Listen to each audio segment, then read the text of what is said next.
উপরে লবঙ্গ গেঁথে বানানো হয় লবঙ্গ লতিকা। আজকে রসালো এই লবঙ্গ লতিকা শেয়ার করছি আপনাদের সাথে। 1 কাপ ময়দা, স্বাদ মতো লবণ, তারপর এখানে 2 টেবিল চামচ রান্নার তেল দিয়ে দিয়েছি, 1 টেবিল চামচ গুঁড়া দুধ, আর 1 চা চামচ দিয়ে দিচ্ছি এখানে ঘি। সবগুলো উপকরণ ভালো করে মিশিয়ে নেওয়ার পর কুসুম গরম পানি দিয়ে একটা সফট গোলা বানিয়ে কিছুক্ষণ রেস্টে দেব। ততক্ষণে একটা প্যানে নিয়ে নিয়েছি 2 চা চামচ ঘি, আর 2টার মতো এলাচ, আর হাফ কাপ সুজি। ঘিয়ের সাথে এই সুজিটা খুব ভালো করে ভেজে নিয়েছি।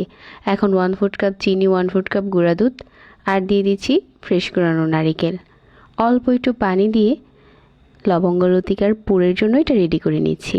শিরা বানিয়ে নিচ্ছি 1 কাপ চিনি আর 1 কাপ পানি দিয়ে।